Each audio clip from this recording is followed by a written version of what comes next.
അറിവിടത്തിൻ്റെ പുതിയൊരു ക്ലാസ്സിലേക്ക് എല്ലാവർക്കും സ്വാഗതം. ഇന്ന് നമ്മൾ ഡിസ്കസ് ചെയ്യാൻ പോകുന്നത് കേരളത്തിലെ നദികളെക്കുറിച്ചാണ്.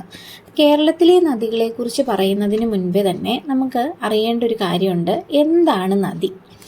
ഏതെങ്കിലും ഒരു ഉയർന്ന പ്രദേശത്ത് നിന്നും ഉത്ഭവിക്കുന്ന ജലപ്രവാഹങ്ങളെയാണ് നദി എന്ന് പറയുന്നത്. ഏതെങ്കിലും ഒരു ഉയർന്ന പ്രദേശത്തെ നീരുറവകളിൽ നിന്നായിരിക്കും ഒരു നദി ഉത്ഭവിക്കുന്നത്. ഒരു നദി ഉത്ഭവിക്കുന്ന പ്രദേശമാണ് എന്തെന്നറിയപ്പെടുന്നത്? പ്രഭവസ്ഥാനം. പ്രഭവസ്ഥാനം എന്ന് പറയുന്നത് അതിൻ്റെ ഉത്ഭവ പ്രദേശമാണ്. അതായത് നമുക്ക് കേരള PSCയുടെ എക്സാമുകളിൽ പൊതുവെ കണ്ടുവരുന്ന ഒരു ടൈപ്പ് ഓഫ് ക്വസ്റ്റ്യൻ ആണ്. ഏതെങ്കിലും ഒരു നദിയുടെ പ്രഭവസ്ഥാനം അല്ലെങ്കിൽ ഉത്ഭവ പ്രദേശം എവിടെയാണ് എന്ന് ചോദിക്കും. എവിടെ നിന്നാണ് ഉത്ഭവിക്കുന്നത്, അതിൻ്റെ പതനസ്ഥാനം എവിടെയാണ്, അങ്ങനെയുള്ള ക്വസ്റ്റ്യനുകളൊക്കെ നമ്മൾ പൊതുവെ കണ്ടുവരാറുള്ളതാണ്. അപ്പോൾ ഈ ഉത്ഭവ പ്രദേശം എന്ന് പറയുന്നത് ഒരു നദി ഉത്ഭവിക്കുന്ന പ്രദേശം, അതിനെ പറയുന്ന പേരാണ് പ്രഭവസ്ഥാനം. പ്രഭവസ്ഥാനം എന്ന് പറഞ്ഞാൽ ഉത്ഭവ പ്രദേശമാണെന്നും അതുപോലെ തന്നെ ഒരു നദി അവസാനിക്കുന്നിടം, അതായത് ഏതെങ്കിലും ഒരു കടലിലായിരിക്കാം ഒരു നദി പതിക്കുന്നത്, അല്ലെങ്കിൽ അത് വേറെ ഏതെങ്കിലും ഒരു നദിയിൽ ചെന്ന് ചേരുകയാവാം, അതല്ലെങ്കിൽ ഒരു കായലിനോടായിരിക്കാം ചേരുന്നത്.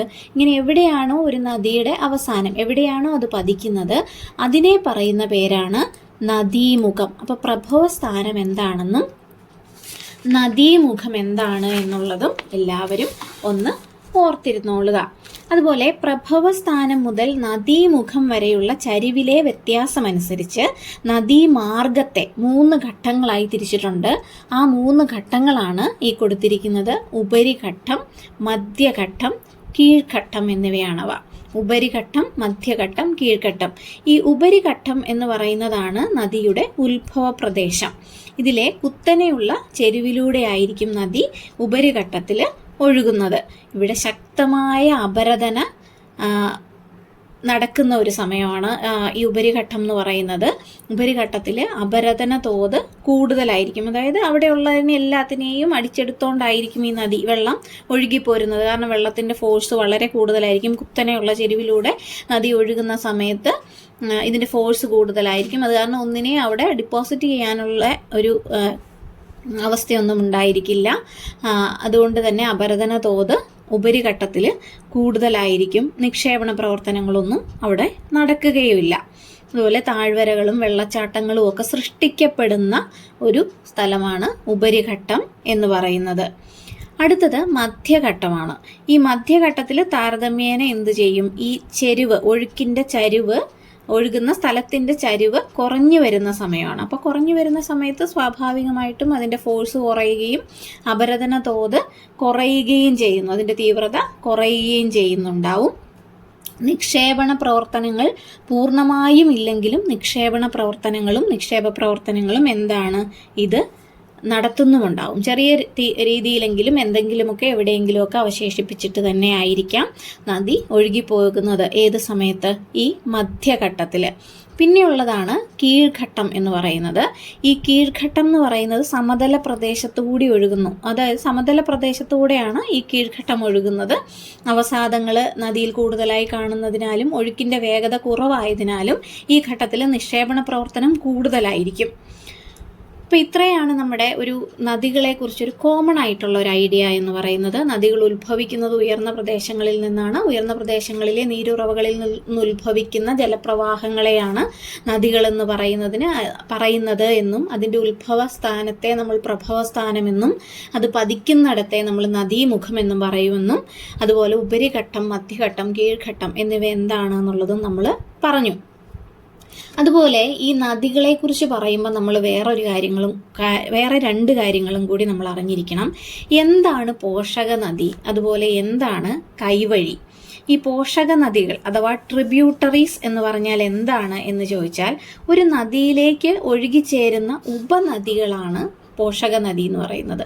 അതായത് ഒരു നദി നേരെ ഒഴുകിക്കൊണ്ടിരിക്കുകയായിരിക്കും. ഇപ്പോൾ ഒരു നദി ഇങ്ങനെ ഒഴുകിക്കൊണ്ടിരിക്കുകയായിരിക്കും. അപ്പോൾ വേറൊരു നദി ഇങ്ങനെ വന്ന് ചേരുകയാണെങ്കിൽ ഈ നദീനെയാണ് നമ്മൾ എന്തെന്ന് പറയുന്നത്? പോഷക നദി എന്ന് പറയുന്നത്. ഈ വന്നു ചേരുന്ന നദീനെയാണ് പോഷക നദി എന്ന് പറയുന്നത്.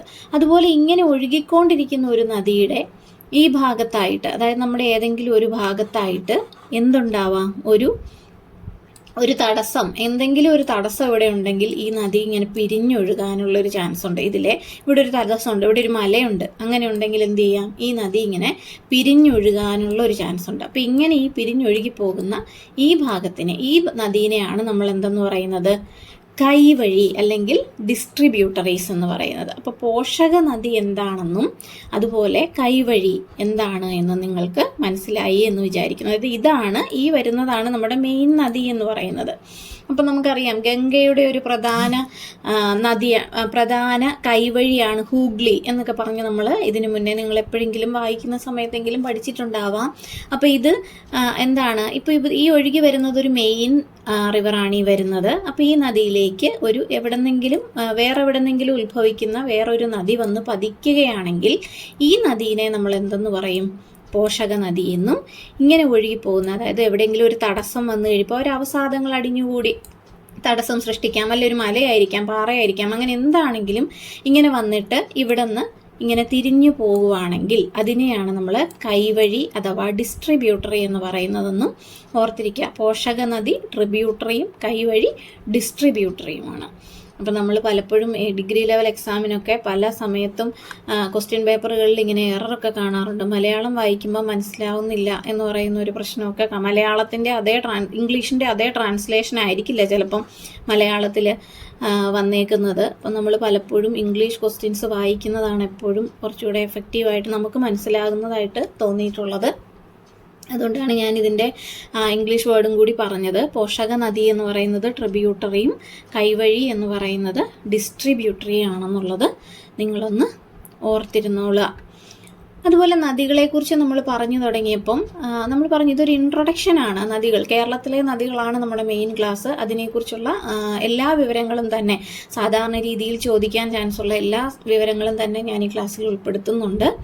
അപ്പോൾ ഈ നദികളെക്കുറിച്ചുള്ള പഠനത്തിൻ്റെ പേരാണ് പോട്ടമോളജി. പോട്ടമോളജി എന്ന് പറയുന്നത് നദികളെക്കുറിച്ചുള്ള പഠനം എന്താണ് എന്ന് ചോദിച്ചാൽ അത് പോട്ടമോളജിയാണ്. അതുപോലെ നദികളോടുള്ള ഭയം അറിയപ്പെടുന്നത് പോട്ടമോഫോബിയ എന്നാണ്. നദികളോടുള്ള ഭയം അറിയപ്പെടുന്നത് പോട്ടമോഫോബിയ എന്നാണ്. നദികളോടുള്ള ഭയം മാത്രമാണ് പോട്ടമോഫോബിയ. വെള്ളത്തിനോടുള്ള ഭയം പോട്ടമോഫോബിയ അല്ല, അത് ഹൈഡ്രോഫോബിയാണ് എന്നുള്ളത് ഓർത്ത് വെച്ചോളൂ. ഹൈഡ്രോഫോബിയ എന്ന് പറയുന്നത് വെള്ളത്തിനോടുള്ള ഭയമാണ്, നദികളോടുള്ള ഭയമാണ് പോട്ടമോഫോബിയ. കേരളത്തിലെ നദികളല്ല, ലോകത്തിലെ ഏറ്റവും വലിയ നദി എന്ന് പറയുന്നത് ആമസോണാണ്. ലോകത്തിലെ ഏറ്റവും വലിയ നദി. നമ്മൾ നദികളെക്കുറിച്ച് പറയുന്നത് കൊണ്ട് ഞാൻ ഇതും കൂടി ആഡ് ചെയ്തു എന്നുള്ളതേ ഉള്ളൂ. ലോകത്തിലെ ഏറ്റവും വലിയ നദി ആമസോണും ഏറ്റവും നീളം കൂടിയ നദി നൈലാണ്. ലോകത്തിലെ ഏറ്റവും നീളം കൂടിയ നദി നൈൽ, ലോകത്തിലെ ഏറ്റവും ആഴം കൂടിയ നദി സയർ നദിയുമാണ്. അതുപോലെ ഇതിൻ്റെ കൂടെ കേരളത്തിലെ നദികളെക്കുറിച്ച് പറയാൻ വരുന്നതിൻ്റെ ഒരു ഇൻട്രൊഡക്ടറി പാർട്ടിൻ്റെ കൂടെ ഞാൻ ആഡ് ചെയ്തു എന്നുള്ളതേ ഉള്ളൂ. നമ്മളിതൊക്കെ എന്തായാലും നമ്മുടെ സിലബസിൻ്റെ ഭാഗമായിട്ടുള്ള കാര്യങ്ങൾ തന്നെയാണ്, അതുകൊണ്ട് ഞാൻ ആഡ് ചെയ്തു എന്നുള്ളതേ ഉള്ളൂ. ലോകത്തിലെ ഏറ്റവും വലിയ നദി ആമസോൺ, ലോകത്തിലെ ഏറ്റവും നീളം കൂടിയ നദി നൈൽ, ആഴം കൂടിയ നദി സയറുമാണ് എന്നുള്ളത് നിങ്ങളൊന്ന് ഓർത്തു വെച്ചോളുക. ഇനി നമുക്ക് നമ്മുടെ മെയിൻ ടോപ്പിക്കിലേക്ക് കിടക്കാം. നമ്മുടെ മെയിൻ ടോപ്പിക് എന്ന് പറയുന്നത് ഏതാണ്? കേരളത്തിലെ നദികളാണ്. കേരളത്തിലെ നദികൾ ഞാൻ ആദ്യമേ പറഞ്ഞു, കേരളത്തിലെ നദികൾ ഉത്ഭവിക്കുന്നത് എവിടെ നിന്നാണ്? പശ്ചിമഘട്ട മലനിരകളിൽ നിന്നാണ് കേരളത്തിലെ നദികൾ ഉത്ഭവിക്കുന്നത്. പശ്ചിമഘട്ട മലനിരകളിൽ നിന്നാണ്. ഇപ്പം നമ്മുടെ ഈ കേരളത്തിലെ നദികളെക്കുറിച്ച് സംസ്ഥാന സർക്കാരിൻ്റെ ഒരു വിജ്ഞാപനമുണ്ട്. 1974 സർക്കാർ ഇറക്കിയ ഒരു വിജ്ഞാപന പ്രകാരം 15 കിലോമീറ്ററോ അതിൽ കൂടുതലോ നീളമുള്ള ജലപ്രവാഹങ്ങളെ മാത്രമാണ് നമ്മൾ നദിയായി കണക്കാക്കുന്നത്. 15 കിലോമീറ്ററോ അതിൽ കൂടുതലോ നീളമുള്ള ജലപ്രവാഹങ്ങളെയാണ് നമ്മൾ എന്തായിട്ട് കണക്കാക്കുന്നത്? ഈ പറയുന്ന നദിയായിട്ട് നമ്മൾ കേരളത്തിൽ കണക്കാക്കുന്നത്. അപ്പോൾ കേരളത്തിൽ ആകെ 44 നദികളാണുള്ളത്. കേരളത്തിൽ ആകെ 44 നദികളാണുള്ളത്. അവയെ നമുക്ക് രണ്ടായിട്ട് തിരിക്കാം. പടിഞ്ഞാറോട്ടൊഴുകുന്നവയെന്നും കിഴക്കോട്ടൊഴുകുന്നവയെന്നും നമുക്ക് രണ്ടായിട്ട് തിരിക്കാം. കേരളത്തിലെ നദികളെ പടിഞ്ഞാറോട്ടൊഴുകുന്നവയെന്നും കിഴക്കോട്ടൊഴുകുന്നവയെന്നും രണ്ടായിട്ട് തിരിക്കാം. പടിഞ്ഞാറോട്ടൊഴുകുന്ന 41 നദികൾ നമുക്കുണ്ട്. കിഴക്കോട്ടൊഴുകുന്ന 3 നദികളും നമുക്കുണ്ട്. പടിഞ്ഞാറോട്ടൊഴുകുന്ന 41 നദികളും കിഴക്കോട്ടൊഴുകുന്ന 3 നദികളും നമുക്കുണ്ട്. ഈ കിഴക്കോട്ടൊഴുകുന്ന 3 നദികൾ ഏതൊക്കെയാണ് എന്നുള്ളത് വളരെ ഇമ്പോർട്ടൻ്റ് ആണ്. പലപ്പോഴും പല ക്വസ്റ്റ്യൻ പേപ്പറുകളിലും നമ്മൾ കണ്ടിട്ടുള്ളതാണിത്. ഏതെങ്കിലും നദികളുടെ ലിസ്റ്റ് തന്നിട്ട് ഇവയിൽ കിഴക്കോട്ടൊഴുകുന്ന നദി ഏതാണ് എന്ന് ചോദിക്കും. അല്ലെങ്കിൽ ഈ 3 ഓപ്ഷനും തന്ന് ഈ കബനി, ഭവാനി, പാമ്പാർ എന്ന് പറയുന്ന കിഴക്കോട്ടൊഴുകുന്ന നദികളുടെ പേര് തന്നിട്ട് അതിൻ്റെ കൂടെ വേറെ ഏതെങ്കിലും ഒരു പടിഞ്ഞാറോട്ടൊഴുകുന്ന നദിയുടെ പേര് തന്ന് അത് പടിഞ്ഞാറോട്ട് ഒഴുകുന്ന ഇവയിൽ പടിഞ്ഞാറോട്ടൊഴുകുന്ന നദി ഏതാണെന്നോ അങ്ങനെയൊക്കെ ഉള്ള ക്വസ്റ്റ്യൻസ് നമുക്ക് പൊതുവെ കാണാം. പൊതുവെ പ്രതീക്ഷിക്കാവുന്നതാണ്. LGS ഒക്കെ പോലെയുള്ള എക്സാമുകളിലൊക്കെ അത് നമുക്ക് പ്രതീക്ഷിക്കാവുന്നതാണ്. അപ്പോൾ ഏതൊക്കെയാണ് കിഴക്കോട്ടൊഴുകുന്ന നദികൾ? കബനി, ഭവാനി, പാമ്പാർ. ഇതിൻ്റെ വലിപ്പത്തിൻ്റെ അടിസ്ഥാനത്തിൽ തന്നെയാണ് ഞാൻ എഴുതിയിട്ടുള്ളതും. കബനി, ഭവാനി, പാമ്പാർ എന്നുള്ളത് ഇതിനെക്കുറിച്ച് നമ്മൾ ഇനി കൂടുതലായിട്ട് ഡിസ്കസ് ചെയ്യുന്നുണ്ട്. അതുകൊണ്ട് ആദ്യമേ നമുക്ക് പടിഞ്ഞാറോട്ടൊഴുകുന്നതും കേരളത്തിലെ ഏറ്റവും വലുതുമായ ഇമ്പോർട്ടൻ്റ് ആയിട്ടുള്ള മറ്റ് നദികളെക്കുറിച്ച് ആദ്യമേ നോക്കാം. അപ്പോൾ കേരളത്തിൽ 100 കിലോമീറ്ററിൽ കൂടുതലുള്ള എത്ര നദികളുണ്ട് എന്ന് ചോദിച്ചാൽ 11 നദികളാണുള്ളത്. 11 നദികളാണ് കേരളത്തിൽ. 100 കിലോമീറ്ററിന് മേലെയുള്ള 11 നദികൾ നമുക്കുണ്ട് എന്നുള്ള കാര്യം ഒന്ന് ഓർത്തു വെച്ചോളുക. 11 നദികൾ 100 കിലോമീറ്ററിൽ കൂടുതലുണ്ട്. അതുപോലെ കേരളത്തിലെ ഏറ്റവും വലിയ നദി എന്ന് പറയുന്നത് ഏതാണ്? പെരിയാറാണ്. അത് നമുക്കറിയാം. കേരളത്തിലെ ഏറ്റവും വലിയ, അതിനെക്കുറിച്ച് നമ്മൾ കൂടുതൽ ഡിസ്കസ് ചെയ്യുന്നുണ്ട്. കേരളത്തിൽ ഏറ്റവും വലിയ നദി പെരിയാറാണ്. അതുപോലെ കേരളത്തിലെ ഏറ്റവും ചെറിയ നദി മഞ്ചേശ്വരം പുഴയാണ്. കേരളത്തിലെ ഏറ്റവും ചെറിയ നദി മഞ്ചേശ്വരം പുഴയുമാണ്. ഏറ്റവും വലിയ നദി പെരിയാറാണ്. ഏറ്റവും ചെറിയ നദി മഞ്ചേശ്വരം പുഴയുമാണ്. ഇതിനെക്കുറിച്ച് നമ്മൾ കൂടുതൽ കാര്യങ്ങൾ പറയുന്നുണ്ട് ഇനി. അപ്പോൾ കിഴക്കോട്ടൊഴുകുന്ന കേരളത്തിലെ ഏറ്റവും വലിയ നദി കബനിയാണെന്നും ഏറ്റവും വലിയ നദി, അത് രണ്ടും തമ്മിൽ മാറിപ്പോകരുത്. കേരളത്തിലെ ഏറ്റവും വലിയ നദി പെരിയാറാണ്. കിഴക്കോട്ടൊഴുകുന്ന നദികളിൽ ഏറ്റവും വലുത് കബനിയാണ്. അതുപോലെ കിഴക്കോട്ടൊഴുകുന്നതിൽ ഏറ്റവും ചെറുത് പാമ്പാറാണെന്നുള്ളതും കൂടി ഇപ്പോൾ തന്നെ ഒന്ന് ഓർത്തു വെച്ചോളുക. അതുപോലെ നമ്മൾ പറഞ്ഞു, നമ്മളെ പ്രഭവസ്ഥാനത്തെക്കുറിച്ചും പതനസ്ഥാനം അല്ലെങ്കിൽ നദീമുഖത്തെക്കുറിച്ചും ഒക്കെ പറഞ്ഞു. അപ്പോൾ കടലിലായിരിക്കാം ഇത് പതിക്കുന്നത് ഇത് എൻഡ് ചെയ്യുന്നത് കടലിലായിരിക്കാം എന്നൊക്കെ നമ്മൾ പറഞ്ഞിരുന്നു. അപ്പോൾ കടലിൽ പതിക്കുന്ന കേരളത്തിലെ നദികളിൽ ഏറ്റവും ചെറിയ നദിയാണ് രാമപുരം നദി. കടലിൽ പതിക്കുന്ന നദികൾ, കേരളത്തിലെ പല നദികളും കടലിൽ പോയി പതിക്കുന്നുണ്ട്, മറ്റ് നദികളിലേക്ക് പോയി പതിക്കുന്ന നദികളുണ്ട്. അപ്പോൾ കടലിൽ പതിക്കുന്ന നദികളിലെ ഏറ്റവും ചെറിയ നദി ഏതാണ് എന്നുള്ളതൊരു ക്വസ്റ്റ്യനാണ്. അപ്പോൾ അത് രാമപുരം നദിയാണ്. കടലിൽ പതിക്കുന്ന നദികളിൽ ഏറ്റവും ചെറിയ നദി എന്ന് പറയുന്നത്. ഈ രാമപുരം നദിയുടെ നീളം എന്ന് പറയുന്നത് 19 കിലോമീറ്ററാണ്. 19 കിലോമീറ്ററാണ് രാമപുരം നദിയുടെ നീളം. അതുപോലെ ദക്ഷിണ കേരളത്തിലെ ഏറ്റവും ചെറിയ നദി അയിരൂർ പുഴയാണ്. ദക്ഷിണ കേരളത്തിലെ ഏറ്റവും ചെറിയ നദി എന്ന് പറയുന്നത് അയിരൂർ പുഴയാണ് എന്നുള്ളതും ഓർത്തോളുക. ദക്ഷിണ കേരളത്തിലെ ഏറ്റവും ചെറിയ നദി അയിരൂർ പുഴ. അതിൻ്റെ നീളം എന്ന് പറയുന്നത് 17 കിലോമീറ്ററുമാണ്. 17 കിലോമീറ്ററാണ് ഈ അയിരൂർ പുഴയുടെ നീളം. കേരളത്തിൻ്റെ ഏറ്റവും തെക്കേ അറ്റത്തെ നദി ഏതാണെന്ന് ചോദിച്ചാൽ നെയ്യാറാണ്. അതുപോലെ വടക്കേ അറ്റത്തെ നദി എന്ന് പറയുന്നത് മഞ്ചേശ്വരം പുഴയുമാണ്. ഇത്രയും കാര്യങ്ങൾ നിങ്ങൾക്ക് മനസ്സിലായി എന്ന് വിചാരിക്കുന്നു. അപ്പം നമുക്ക് കേരളത്തിൻ്റെ മറ്റ് പ്രധാനപ്പെട്ട നദികളുടെ ഡീറ്റെയിൽസിലേക്ക് പോകാം.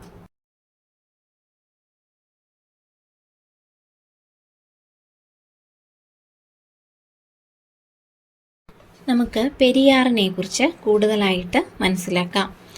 കേരളത്തിലെ ഏറ്റവും നീളം കൂടിയ നദിയാണ് പെരിയാർ. കേരളത്തിലെ ഏറ്റവും വലിയ നദിയും ഏറ്റവും കൂടുതൽ ജലം വഹിക്കുന്ന നദിയും പെരിയാർ തന്നെയാണ്. പെരിയാറിൻ്റെ നീളം 244 കിലോമീറ്ററാണ്. 244 കിലോമീറ്ററാണ് പെരിയാറിൻ്റെ നീളം. ഇത് ഇമ്പോർട്ടൻ്റ് ആണ്, ഓർത്ത് വെച്ചോളുക. കേരളത്തിൻ്റെ ജീവരേഖ എന്നറിയപ്പെടുന്ന നദിയാണ് പെരിയാർ. പെരിയാറിൻ്റെ ഉത്ഭവം ശിവഗിരി മലയിൽ നിന്നാണ്. ശിവഗിരി മല, ഇടുക്കി ജില്ലയിലെ ശിവഗിരി മലയിൽ നിന്നാണ് പെരിയാർ ഉത്ഭവിക്കുന്നത്. സഹ്യപർവ്വതത്തിലെ ശിവഗിരി മലയിൽ നിന്നും ഉത്ഭവിക്കുന്ന പെരിയാർ പതിക്കുന്നത് വേമ്പനാട്ട് കായലിലാണ്.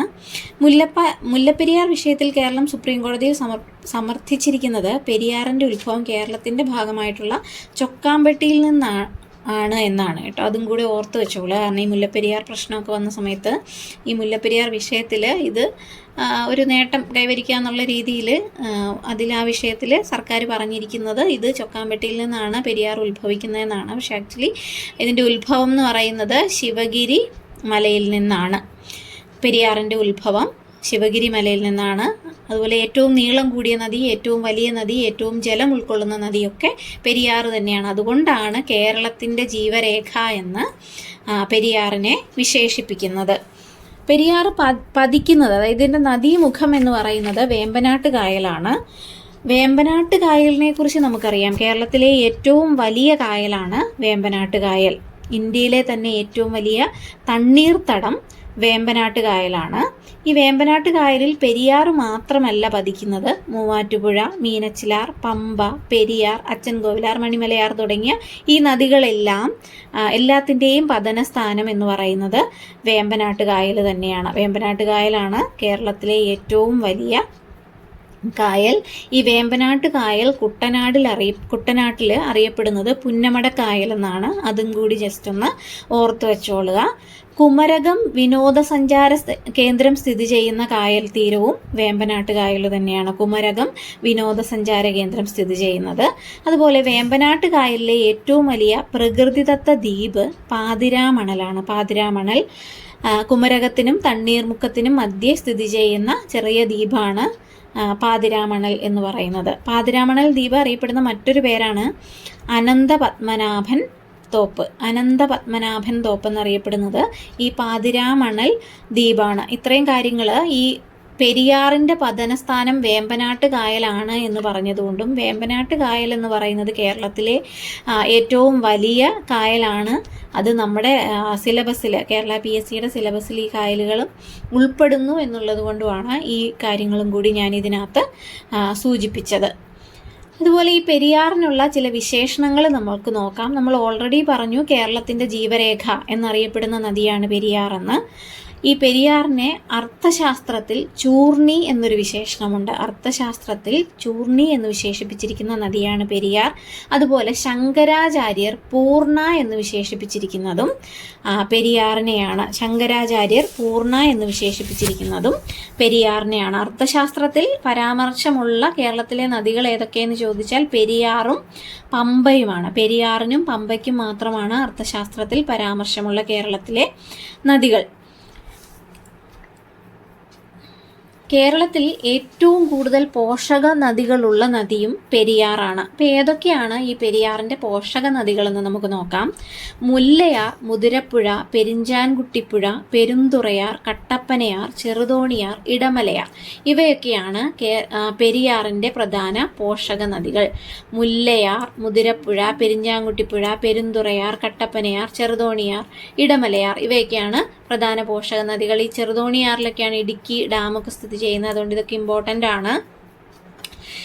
ഈ പെരിയാറിനോട് ആദ്യം ചേരുന്ന പോഷക നദി എന്ന് പറയുന്നത് മുല്ലയാറാണ്. അതായത് ഒരു പെരിയാർ ഒഴുകി വരുമ്പം പെരിയാർ ഒരു മെയിൻ നദിയായിട്ട് ഒഴുകി വരുന്നു. അതിലേക്ക് വന്നു ചേരുന്ന ആദ്യത്തെ ട്രിബ്യൂട്ടറി ഓഫ് പെരിയാർ എന്ന് പറയുന്നത് ഏതാണ്? മുല്ലയാറാണ്. ഫസ്റ്റ് ട്രിബ്യൂട്ടറി മുല്ലയാറാണ്. ആദ്യമേ പെരിയാറിനോട് വന്നു ചേരുന്ന ഫസ്റ്റ് ട്രിബ്യൂട്ടറി മുല്ലയാറാണ്. അപ്പോൾ ഈ മുല്ലയാറിൻ്റെയും പെരിയാറിൻ്റെയും സംഗമസ്ഥാനത്ത് നിർമ്മിച്ചിരിക്കുന്ന ഡാമാണ് മുല്ലപ്പെരിയാർ ഡാം എന്ന് പറയുന്നത്. ആ സംഗമസ്ഥാനത്താണ് ഈ മുല്ലപ്പെരിയാർ ഡാം സ്ഥിതി ചെയ്യുന്നത്. മുല്ലപ്പെരിയാർ വിഷയമൊക്കെ നമുക്കറിയാം. ഈ മുല്ലപ്പെരിയാർ ഡാമിന് അന്തിമ അനുമതി നൽകിയത് വിശാഖം തിരുനാൾ മഹാരാജാവാണ്. വിശാഖം തിരുനാൾ മഹാരാജാവ്, തിരുവിതാംകൂർ രാജാവായിരുന്ന വിശാഖം തിരുനാൾ മഹാരാജാവാണ് മുല്ലപ്പെരിയാർ ഡാമിന് അന്തിമ അനുമതി നൽകിയത്. എൻ്റെ ഹൃദയരക്തം കൊണ്ടാണ് ഈ പാട്ടക്കരാർ എഴുതുന്നതെന്നാണ് അദ്ദേഹം അതിനെ വിശേഷിപ്പിച്ചത്. എൻ്റെ ഹൃദയരക്തം കൊണ്ടാണ് എഴുതുന്നത് എന്ന് മുല്ലപ്പെരിയാർ പാട്ടക്കരാറിനെ വിശേഷിപ്പിച്ച തിരുവിതാംകൂർ മഹാരാജാവാണ് വിശാഖം തിരുനാൾ മഹാരാജാവ്. മുല്ലപ്പെരിയാർ ഡാമിൻ്റെ നിർമ്മാണം ആരംഭിച്ചത് 1887 പൂർത്തീകരിച്ചത് 1895. 1887 ആരംഭിക്കുകയും 1895 പൂർത്തീകരിക്കുകയും ചെയ്ത സുർക്കി മിശ്രിതം വെച്ച് പണി കഴിപ്പിച്ച ഒരു ഡാമാണ് മുല്ലപ്പെരിയാർ ഡാം. ഈ മുല്ലപ്പെരിയാർ ഡാമിൻ്റെ ശില്പി ജോൺ പെന്നി ക്വിക്ക്.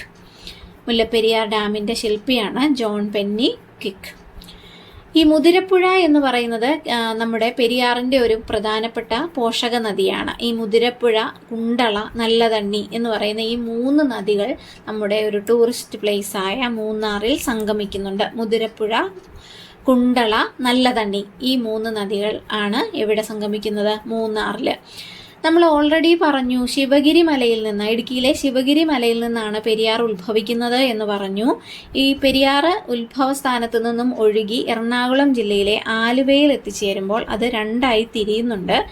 മംഗലം പുഴ, മാർത്താണ്ഡം പുഴ എന്നിങ്ങനെയാണ് അത് തിരിയുന്നത്. ആലുവയിൽ വെച്ച്, എറണാകുളം ജില്ലയിലെ ആലുവയിൽ വെച്ച് പെരിയാർ രണ്ടായിട്ട് തിരിയുവാണ്. അത് ഏതൊക്കെയായിട്ടാണ്? മംഗലം പുഴ എന്നും മാർത്താണ്ഡം പുഴ എന്നുമാണ് ഈ 2 നദികളായി 2 വിഭാഗങ്ങളായിട്ട് ഇതിനെ തിരിയുന്നത്.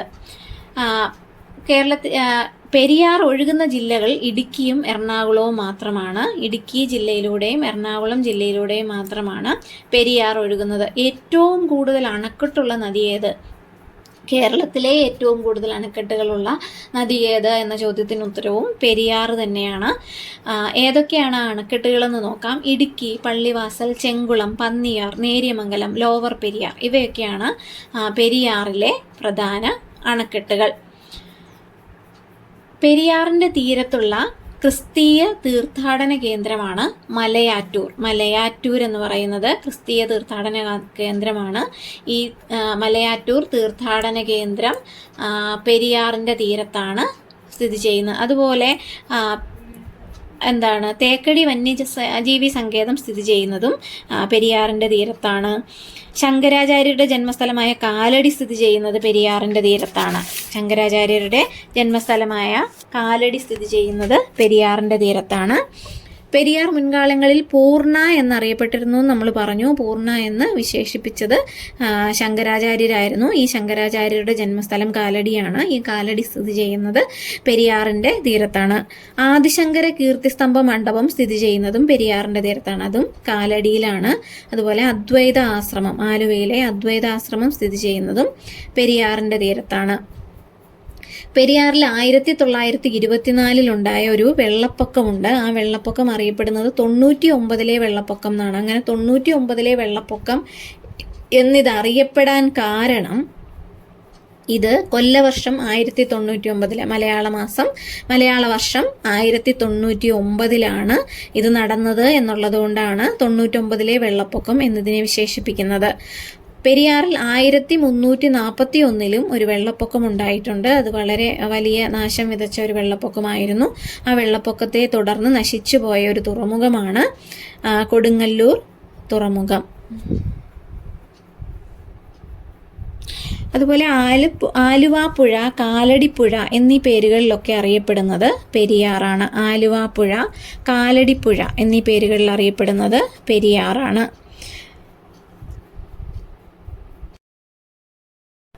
ഇനി നമുക്ക് കേരളത്തിലെ 2ാമത്തെ വലിയ നദിയായ ഭാരതപ്പുഴയെക്കുറിച്ച് പഠിക്കാം. ഭാരതപ്പുഴയുടെ നീളം 209 കിലോമീറ്ററാണ്. ഇത് ഉത്ഭവിക്കുന്നത് തമിഴ്നാട്ടിലെ ആനമലയിൽ നിന്നാണ്. തമിഴ്നാട്ടിൽ ഉത്ഭവിച്ച് കേരളത്തിലേക്ക് ഒഴുകുന്ന നദിയാണ് ഭാരതപ്പുഴ. ഭാരതപ്പുഴ കേരളത്തിലേക്ക് പ്രവേശിക്കുന്നത് പാലക്കാട് ജില്ലയിലൂടെയാണ്. പാലക്കാട് ചുരത്തിലൂടെയാണ് ഭാരതപ്പുഴ കേരളത്തിലോട്ട് പ്രവേശിക്കുന്നത്. ഈ ഭാരതപ്പുഴ ഒഴുകുന്ന ജില്ലകൾ പാലക്കാട്, മലപ്പുറം, തൃശ്ശൂർ എന്നിവയാണ്. പാലക്കാട്, മലപ്പുറം, തൃശ്ശൂർ എന്നീ ജില്ലകളിലൂടെയാണ് ഭാരതപ്പുഴ ഒഴുകുന്നത്. ഭാരതപ്പുഴയുടെ പ്രധാന പോഷക നദികളാണ് കണ്ണാടിപ്പുഴ, തൂതപ്പുഴ, ഗായത്രിപ്പുഴ, കൽപ്പാത്തിപ്പുഴ എന്നിവ. കണ്ണാടിപ്പുഴ, ഗായത്രിപ്പുഴ, തൂതപ്പുഴ, കൽപ്പാത്തിപ്പുഴ. ഇതിലേറ്റവും ഇമ്പോർട്ടൻ്റ് ആയിട്ടുള്ള ഒരു പോഷക നദിയാണ് തൂതപ്പുഴ. ഈ തൂതപ്പുഴ എന്ന് പറയുന്നത് ഉത്ഭവിക്കുന്നത് സൈലൻറ്റ് വാലിയിൽ നിന്നാണ്. സൈലൻറ്റ് വാലിയിൽ നിന്ന് ഉത്ഭവിക്കുന്ന ഭാരതപ്പുഴയുടെ ഒരു പോഷക നദിയാണ് തൂതപ്പുഴ. ഇത് കുന്തിപ്പുഴയുടെ ഒരു ഉപനദിയും കൂടിയാണ് തൂതപ്പുഴ. ഈ കുന്തിപ്പുഴയാണ് കേരളത്തിലെ ഏറ്റവും മലിനീകരണം കുറഞ്ഞ പുഴ. അതാണ് ഈ തൂതപ്പുഴയുടെ ഇമ്പോർട്ടൻസ്. ഇതും ഒരു പ്രീവിയസ് ഇയർ ക്വസ്റ്റ്യനാണ്, ഓർത്ത് വെച്ചോളുക. ഭാരതപ്പുഴയ്ക്ക് ഒരുപാട് വിശേഷണങ്ങളുണ്ട്. ഭാരതപ്പുഴയുടെ പ്രധാന വിശേഷണങ്ങൾ എന്തൊക്കെയാണെന്ന് നമുക്ക് നോക്കാം. കേരളത്തിൻ്റെ നൈൽ എന്നറിയപ്പെടുന്നത് ഭാരതപ്പുഴയാണ്. കേരളത്തിൻ്റെ നൈൽ. അതുപോലെ പൊന്നാനിപ്പുഴ എന്നറിയപ്പെടുന്നതും ഭാരതപ്പുഴയാണ്. നിള, ശോകനാശിനിപ്പുഴ എന്നറിയപ്പെടുന്നതും ഭാരതപ്പുഴയാണ്. നിള എന്നറിയപ്പെടുന്നത് ഭാരതപ്പുഴയാണ്. ശോകനാശിനി പുഴ എന്നറിയപ്പെടുന്നത് ഭാരതപ്പുഴയാണ്. ഈ ഭാരതപ്പുഴയെ ശോകനാശിനി പുഴ എന്ന് വിശേഷിപ്പിച്ചത് എഴുത്തച്ഛനാണ്. എഴുത്തച്ഛനാണ് ശോകനാശിനി പുഴ എന്ന് ഭാരതപ്പുഴയെ വിശേഷിപ്പിച്ചത്. പ്രാചീന കാലത്ത് പേരാർ എന്നറിയപ്പെട്ടിരുന്ന നദിയാണ് ഭാരതപ്പുഴ. പ്രാചീന കാലത്ത് പേരാർ എന്നറിയപ്പെട്ട നദിയാണ് ഭാരതപ്പുഴ. ഭാരതപ്പുഴ ചിറ്റൂരിൽ അറിയപ്പെടുന്ന പേരാണ് ശോകനാശിനിപ്പുഴ. ചിറ്റൂരിൽ ഭാരതപ്പുഴ അറിയപ്പെടുന്നത് ശോകനാശിനിപ്പുഴ എന്നാണ്. ശോകനാശിനിപ്പുഴ എന്ന് ഭാരതപ്പുഴയെ വിശേഷിപ്പിച്ചത് എഴുത്തച്ഛനാണ്. ഭാരതപ്പുഴയുടെ വിശേഷണങ്ങൾ ഇവയെല്ലാമാണ്. കേരളത്തിൻ്റെ നൈൽ, പൊന്നാനിപ്പുഴ, നിള, ശോകനാശിനിപ്പുഴ, പേരാർ എന്നിങ്ങനെയൊക്കെ അറിയപ്പെടുന്ന പുഴയാണ് ഭാരതപ്പുഴ. കേരളത്തിലെ രണ്ടാമത്തെ വലിയ നദിയായ ഭാരതപ്പുഴ, 209 കിലോമീറ്റർ നീളമുള്ള ഭാരതപ്പുഴ പാലക്കാട്, തൃശ്ശൂർ, മലപ്പുറം എന്നീ ജില്ലകളിലൂടെയാണ് ഒഴുകുന്നത്. ഉത്ഭവം ആനമലയിൽ നിന്നാണ്. അറബിക്കടലിലാണ് ഭാരതപ്പുഴ പതിക്കുന്നത്. ഭാരതപ്പുഴയുടെ പതന സ്ഥാനം എന്ന് പറയുന്നത് അറബിക്കടലാണ്.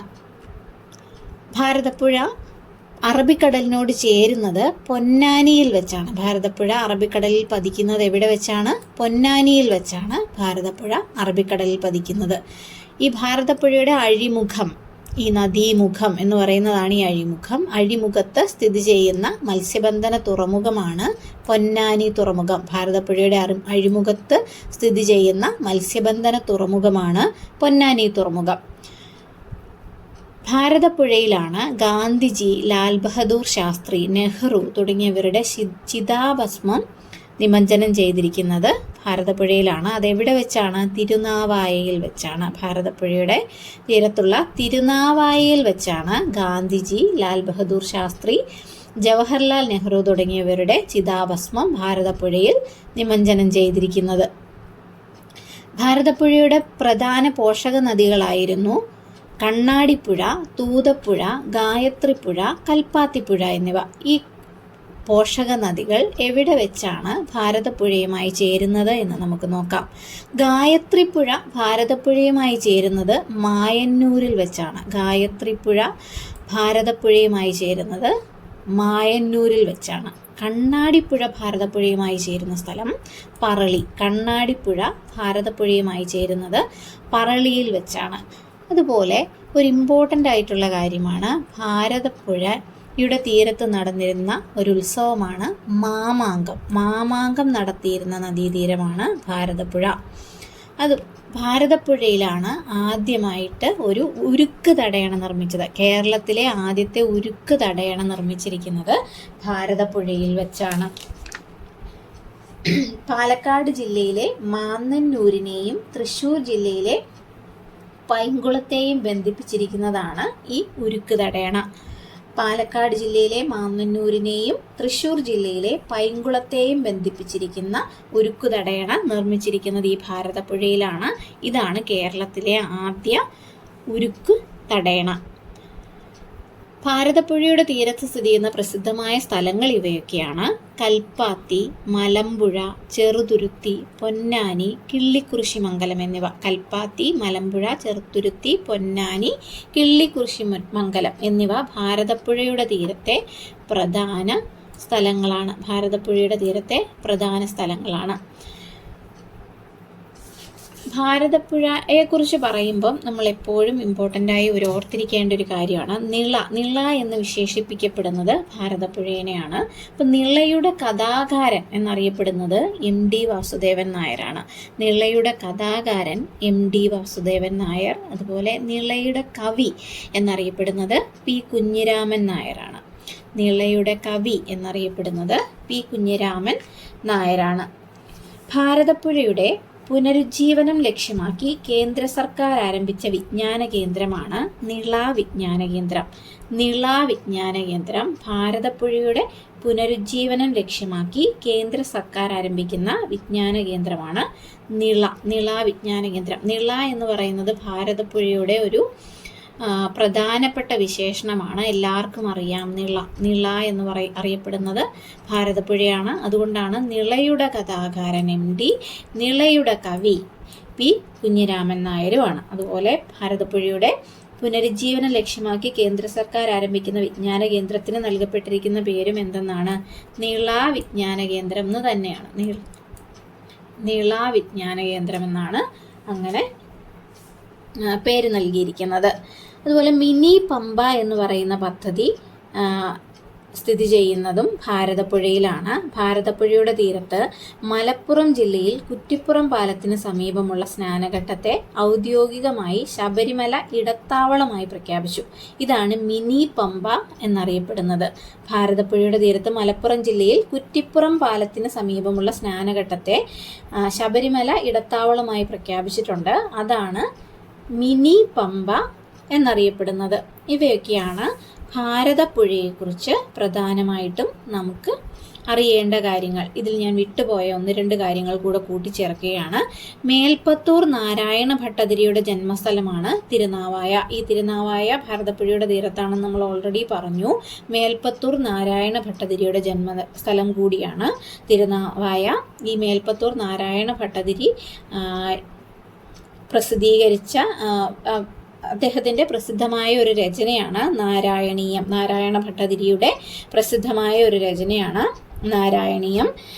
കുഞ്ചൻ നമ്പ്യാരുടെ ജന്മസ്ഥലമായ കിള്ളിക്കുറിശിമംഗലവും ഭാരതപ്പുഴയുടെ തീരത്താണ് സ്ഥിതി ചെയ്യുന്നത്. കലാമണ്ഡലം, ചെറുതുരുത്തിയിലെ കേരള കലാമണ്ഡലം സ്ഥിതി ചെയ്യുന്നതും ഭാരതപ്പുഴയുടെ തീരത്താണ്. അപ്പോൾ ഭാരതപ്പുഴ കേരളത്തിലെ 2ാമത്തെ വലിയ നദിയാണ്. 209 കിലോമീറ്ററാണ് അതിൻ്റെ നീളം. ഉത്ഭവം തമിഴ്നാട്ടിലെ ആനമലയിൽ നിന്നാണ്. ആനമലയിൽ നിന്ന് ഉത്ഭവിച്ച് കേരളത്തിലേക്ക് വരുന്ന, തമിഴ്നാട്ടിൽ നിന്ന് ഉത്ഭവിച്ച് കേരളത്തിലേക്ക് ഒഴുകുന്ന ഒരു നദിയാണ് ഭാരതപ്പുഴ. ഭാരതപ്പുഴ പാലക്കാട് ജില്ലയിലെ പാലക്കാട് ചുരത്തിലൂടെയാണ് കേരളത്തിലോട്ട് പ്രവേശിക്കുന്നത്. പതിക്കുന്നത് അറബിക്കടലിലാണ്. അറബിക്കടലിൽ അതിൻ്റെ പതനസ്ഥാനം പൊന്നാനിയിൽ വെച്ചാണ് അറബിക്കടലിനോട് ചേരുന്നത്. ഈ പൊന്നാനിയിലുള്ള മത്സ്യബന്ധന തുറമുഖം ഭാരതപ്പുഴയുടെ അഴിമുഖത്ത് സ്ഥിതി ചെയ്യുന്നതാണ് പൊന്നാനി തുറമുഖം. അടുത്തത് കേരളത്തിലെ 3ാമത്തെ നീളം കൂടിയ നദിയായ പമ്പയെക്കുറിച്ച് പഠിക്കാം.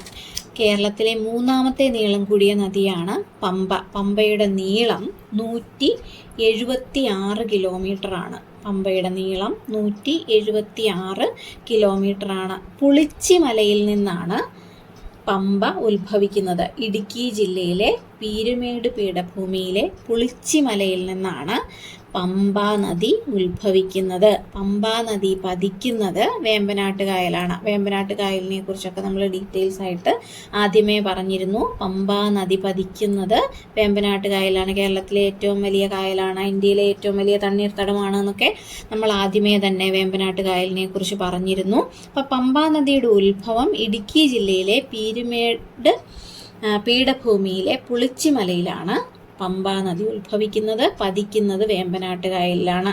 പമ്പാ നദി ഒഴുകുന്ന ജില്ലകൾ പത്തനംതിട്ട, ഇടുക്കി, ആലപ്പുഴ എന്നിവയാണ്. പത്തനംതിട്ട, ഇടുക്കി, ആലപ്പുഴ എന്നീ ജില്ലകളിലൂടെയാണ് പമ്പാ നദി ഒഴുകുന്നത്.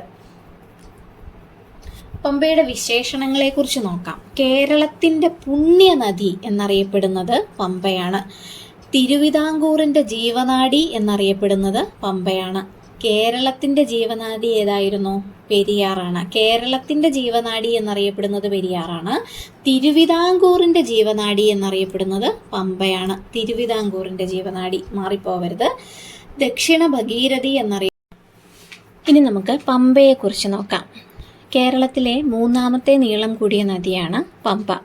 പമ്പയുടെ നീളം 176 കിലോമീറ്ററാണ്. ഇടുക്കി ജില്ലയിലെ പീരുമേട് പീഠഭൂമിയിലെ പുളിച്ചിമലയിൽ നിന്നാണ് ഈ പമ്പ ഉത്ഭവിക്കുന്നത്. പമ്പ പതിക്കുന്നത് വേമ്പനാട്ട് കായലിലാണ്. പമ്പ പതിക്കുന്നത് നമ്മൾ നേരത്തെ പെരിയാറിൻ്റെ പതനസ്ഥാനം വേമ്പനാട്ട് കായലാണെന്ന് പറഞ്ഞിരുന്നു. അപ്പം വേമ്പനാട്ട് കായലിനെ കുറിച്ചുള്ള മറ്റ് ഡീറ്റെയിൽസൊക്കെ ആ സമയത്ത് പറഞ്ഞിട്ടുണ്ട്. പമ്പാ നദി ഒഴുകുന്ന ജില്ലകൾ പത്തനംതിട്ട, ഇടുക്കി, ആലപ്പുഴ എന്നിവയാണ്. പമ്പയുടെ പ്രധാന വിശേഷണങ്ങൾ. കേരളത്തിൻ്റെ പുണ്യനദി എന്നറിയപ്പെടുന്നത് പമ്പയാണ്. കേരളത്തിൻ്റെ പുണ്യനദി. തിരുവിതാംകൂറിൻ്റെ ജീവനാഡി എന്നറിയപ്പെടുന്നത് പമ്പയാണ്. തിരുവിതാംകൂറിൻ്റെ ജീവനാഡി അല്ലെങ്കിൽ തിരുവിതാംകൂറിൻ്റെ ജീവരേഖ എന്നറിയപ്പെടുന്നത് പമ്പയാണ്. പെരിയാറിനും ഇതുപോലൊരു വിശേഷണം ഉണ്ടായിരുന്നു. കേരളത്തിൻ്റെ ജീവരേഖ, കേരളത്തിൻ്റെ ജീവരേഖയാണ് പെരിയാർ. തിരുവിതാംകൂറിൻ്റെ ജീവരേഖ പമ്പയാണ്. ദക്ഷിണ ഭഗീരഥി എന്നറിയപ്പെടുന്നത് പമ്പയാണ്. പ്രാചീന കാലത്ത് ബാരിസ് എന്നറിയപ്പെട്ടിരുന്ന നദിയും പമ്പയാണ്. പമ്പയിലെ ഒരു പ്രധാന വെള്ളച്ചാട്ടമാണ് പെരുന്തേനരുവി. പെരുന്തേനരുവി വെള്ളച്ചാട്ടം സ്ഥിതി ചെയ്യുന്നത് പമ്പയിലാണ്. ശബരിഗിരി പദ്ധതി സ്ഥിതി ചെയ്യുന്ന നദിയും പമ്പയാണ്. പമ്പയുടെ ദാനം എന്നറിയപ്പെടുന്ന അത് കുട്ടനാടാണ്. പമ്പയുടെ ദാനം എന്നറിയപ്പെടുന്നത് ഈ കുട്ടനാടാണ്. കുട്ടനാടിന് ഒരുപാട് പ്രത്യേകതകളുള്ള ഒരു സ്ഥലമാണ് കുട്ടനാട്. ആലപ്പുഴ ജില്ലയിലാണ് കുട്ടനാട് സ്ഥിതി ചെയ്യുന്നത്. സമുദ്രനിരപ്പിൽ നിന്ന് താഴെയായി സ്ഥിതി ചെയ്യുന്ന ഒരു സ്ഥലമാണ് കുട്ടനാടെന്ന് പറയുന്നത്. അതുപോലെ കേരളത്തിൻ്റെ നെതർലൻഡ്, ഹോളണ്ട്, കേരളത്തിൻ്റെ ഡച്ച്, കേരളത്തിൻ്റെ നെല്ലറ, പമ്പയുടെ ദാനം എന്നൊക്കെ അറിയപ്പെടുന്നത് കുട്ടനാടാണ്. എന്തൊക്കെയായിരുന്നു? കേരളത്തിൻ്റെ നെതർലൻഡ് എന്നറിയപ്പെടുന്നത് കുട്ടനാടാണ്. കേരളത്തിൻ്റെ ഡച്ച് എന്നറിയപ്പെടുന്നത് കുട്ടനാടാണ്. കേരളത്തിൻ്റെ നെല്ലറ എന്നറിയപ്പെടുന്നത് കുട്ടനാടാണ്. പമ്പയുടെ ദാനം എന്നറിയപ്പെടുന്നത് കുട്ടനാടാണ് എന്ന് പറഞ്ഞപ്പോഴാണ് നമ്മൾ ഈ കാര്യങ്ങളൊക്കെ പറഞ്ഞത്. അതുപോലെ ചുണ്ടൻ വള്ളങ്ങളുടെ നാട് എന്നറിയപ്പെടുന്നതും കുട്ടനാടാണ്. ചുണ്ടൽ വള്ളങ്ങളുടെ നാട് എന്നറിയപ്പെടുന്നതും കുട്ടനാടാണ്. കാരണം വള്ളംകളികൾ ഒരുപാട് നടക്കുന്ന സ്ഥലമാണ് ഈ കുട്ടനാട്. കുട്ടനാട്ടിൽ ഈ വേമ്പനാട്ട് കായൽ അറിയപ്പെടുന്ന പേരാണ് പുന്നമടക്കായൽ. പുന്നമടക്കായലിൽ നിന്ന് അറിയപ്പെടുന്നത് വേമ്പനാട്ട് കായൽ തന്നെയാണ്. കുട്ടനാടിലെ വേമ്പനാട്ട് കായലിൻ്റെ പേരാണ് പുന്നമടക്കായൽ എന്ന് പറയുന്നത്. കുട്ടനാടിനെ വെള്ളപ്പൊക്കത്തിൽ നിന്ന് രക്ഷിക്കുന്നതിനായിട്ട് വേമ്പനാട്ട് കായലിൽ നിർമ്മിച്ചിരിക്കുന്ന ഒരു തടയണയാണ് തോട്ടപ്പള്ളി സ്പിൽവേ. കുട്ടനാടിനെ വെള്ളപ്പൊക്കത്തിൽ നിന്ന് രക്ഷിക്കാൻ വേണ്ടിയിട്ടുള്ള ഒരു തടയണയാണ് തോട്ടപ്പള്ളി സ്പിൽവേ. അത് 1954 പണി പൂർത്തിയാക്കിയത്. ഈ തോട്ടപ്പള്ളി സ്പിൽവേയിലൂടെ കടന്നു പോകുന്ന ദേശീയപാതയാണ് NH-66. കുട്ടനാടിൽ നെൽകൃഷിക്ക് പ്രാധാന്യമുള്ള സ്ഥലമാണ് കുട്ടനാട്. നമ്മൾ ഓൾറെഡി പറഞ്ഞു. കേരളത്തിൻ്റെ നെല്ലറ എന്നറിയപ്പെടുന്നത് കുട്ടനാടാണ് എന്ന് പറഞ്ഞു. അപ്പോൾ ഈ കുട്ടനാടിലെ നെൽകൃഷിയിലേക്ക് ഉപ്പുവെള്ളം കയറുന്നത് തടയാനായി വേമ്പനാട്ട് കായൽ നിർമ്മിച്ചിരിക്കുന്ന ഒരു ബണ്ടാണ് തണ്ണീർമുക്കം ബണ്ട്. അത് 1974 പണി ആരംഭിക്കുകയും 1976 പണി പൂർത്തിയാക്കുകയും ചെയ്തിട്ടുണ്ട്.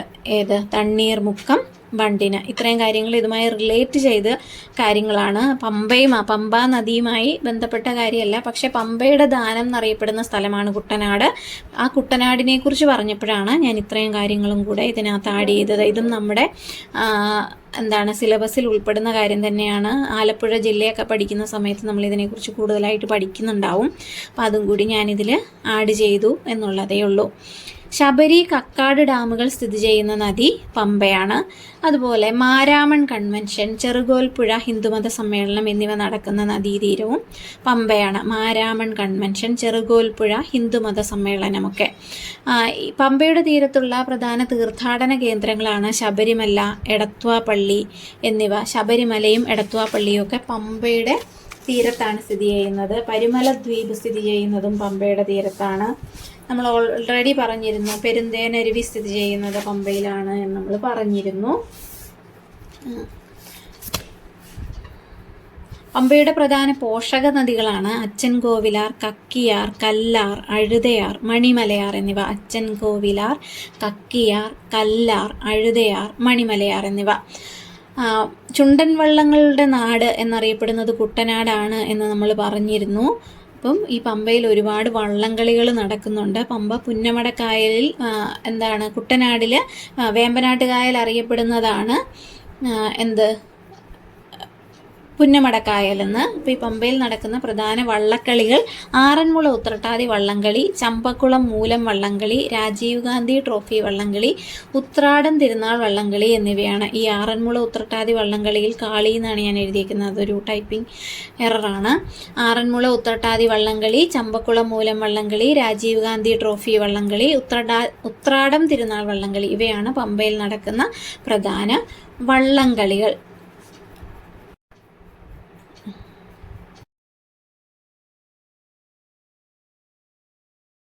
അടുത്തതായി നമുക്ക് ചാലിയാറിനെ കുറിച്ച് പഠിക്കാം. കേരളത്തിലെ 4ാമത്തെ നീളം കൂടിയ നദിയാണ് ചാലിയാർ. ചാലിയാറിൻ്റെ നീളം 169 കിലോമീറ്ററാണ്. ചാലിയാർ ഉത്ഭവിക്കുന്നത് ഇളമ്പലേരിക്കുന്നിൽ നിന്നാണ്. വയനാട് ജില്ലയിലെ ഇളമ്പലേരിക്കുന്നിൽ നിന്നാണ് ചാലിയാർ ഉത്ഭവിക്കുന്നത്. അത് പതിക്കുന്നത് അറബിക്കടലിലുമാണ്. ചാലിയാർ പടിഞ്ഞാറോട്ട് ഒഴുകുന്ന നദിയാണ്. ഇത് ഉത്ഭവം വയനാട് ജില്ലയിലെ ഇളമ്പലേരി കുന്നിൽ നിന്നാണ്, പതിക്കുന്നത് അറബിക്കടലിലുമാണ്. നീളം 169 കിലോമീറ്ററാണ്. ഈ ചാലിയാറിൻ്റെ മറ്റു പേരുകൾ ഏതൊക്കെയാണെന്ന് നോക്കാം. കല്ലായിപ്പുഴ, വേപ്പൂർ പുഴ, ചൂലിക നദി എന്നിവയാണ് ചാലിയാറിൻ്റെ മറ്റു പേരുകൾ. കല്ലായിപ്പുഴ, വേപ്പൂർ പുഴ, ചൂലിക നദി എന്നിവയാണ് ചാലിയാറിൻ്റെ മറ്റ് പേരുകൾ. അതുപോലെ മലപ്പുറത്തിൻ്റെ ജീവരേഖ എന്നറിയപ്പെടുന്ന നദിയും ചാലിയാറാണ്. അത് ഞാൻ ഈ സ്ലൈഡിൽ ആഡ് ചെയ്തിട്ടില്ല. മലപ്പുറത്തിൻ്റെ ജീവരേഖ എന്നറിയപ്പെടുന്നത് ചാലിയാറാണ് എന്നുള്ളതൊന്ന് ഓർത്തു വെച്ചോളുക. വയനാട്, മലപ്പുറം, കോഴിക്കോട് എന്നീ ജില്ലകളിലൂടെയാണ് ചാലിയാർ ഒഴുകുന്നത്. വയനാട്, മലപ്പുറം, കോഴിക്കോട്. വയനാട് നിന്നാണ് ഉത്ഭവിക്കുന്നത്. വയനാട്, മലപ്പുറം, കോഴിക്കോട് എന്നീ ജില്ലകളിലൂടെയാണ് ചാലിയാർ ഒഴുകുന്നത്. ഇളമ്പലേരിക്കുന്നിൽ നിന്നാണ് ഉത്ഭവം. പതനം അറബിക്കടലിലുമാണ്. ചാലിയാർ അറബിക്കടലുമായി ചേരുന്നത് ബേപ്പൂരിൽ വെച്ചിട്ടാണ്. ചാലിയാർ അറബിക്കടലുമായി ചേരുന്നത് ബേപ്പൂരിൽ വെച്ചിട്ടാണ് ചാലിയാർ അറബിക്കടലുമായി ചേരുന്നത്. കേരളത്തിൽ സ്വർണ്ണ നിക്ഷേപം കണ്ടെത്തിയിട്ടുള്ള നദിയാണ് ചാലിയാർ. സ്വർണ്ണ നിക്ഷേപം കണ്ടെത്തിയിട്ടുള്ള കേരളത്തിലെ നദിയാണ് ചാലിയാർ. ചാലിയാറിൻ്റെ പ്രധാന പോഷക നദികൾ ഏതൊക്കെയാണെന്ന് നോക്കാം. ഇരുവഞ്ഞിപ്പുഴ, ചെറുപുഴ, കരിമ്പുഴ, പുന്നപ്പുഴ, ചാലിപ്പുഴ. ഇരുവഞ്ഞിപ്പുഴ, ചെറുപുഴ, കരിമ്പുഴ, പുന്നപ്പുഴ, ചാലിപ്പുഴ ഇവയാണ് ചാലിയാറിൻ്റെ പോഷക നദികൾ. ചാലിയാർ ഒരു മലിനീകരണം, ഗ്വാളിയോർ അയോൺസ് ഫാക്ടറി, മാവൂരിലുള്ള ഗ്വാളിയോർ അയോൺസ് ഫാക്ടറി മൂലം ഒരുപാട് മലിനീകരണത്തിന് വിധേയമാക്കപ്പെട്ട ഒരു നദിയാണ് ചാലിയാർ. ഇതിനെതിരെ വായു ജല മലിനീകരണത്തിനെതിരെ നടന്ന ആദ്യ സംഘടിത പ്രക്ഷോഭം, കേരളത്തിലെ ആദ്യ സംഘടിത പ്രക്ഷോഭമാണ് ചാലിയാർ പ്രക്ഷോഭം. ഈ ചാലിയാർ സംരക്ഷണ സമിതിയുടെ സ്ഥാപക നേതാവെന്ന് പറയുന്നത് KA റഹ്മാനാണ്. ചാലിയാർ സംരക്ഷണ സമിതിയുടെ സ്ഥാപക നേതാവ് KA റഹ്മാൻ. ചാലിയാറിൻ്റെ മലിനീകരണത്തിന് കാരണമായ ഫാക്ടറിയാണ് ഗ്വാളിയോർ റയോൺസ് ഫാക്ടറി എന്നറിയപ്പെടുന്നത്.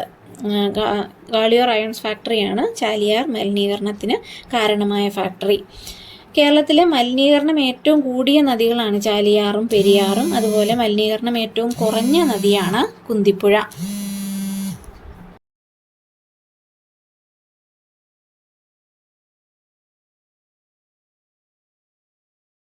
അടുത്തതായി നമുക്ക് ചാലക്കുടി പുഴയെക്കുറിച്ച് നോക്കാം.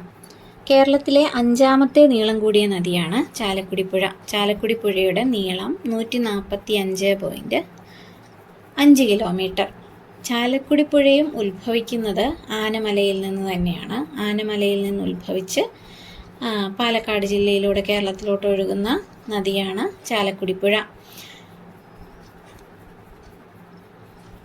ചാലക്കുടി പുഴ പാലക്കാട്, തൃശ്ശൂർ, എറണാകുളം എന്നീ ജില്ലകളിലൂടെയാണ് ഒഴുകുന്നത്. പറമ്പിക്കുളം, കുരിയാർകുട്ടി, ഷോളയാർ, കാരപ്പാറ, ആനക്കയം എന്നീ പുഴകൾ ചേർന്ന് രൂപം കൊള്ളുന്ന നദിയാണ് ചാലക്കുടി പുഴ. ഏതൊക്കെ പുഴകളായിരുന്നു? പറമ്പിക്കുളം,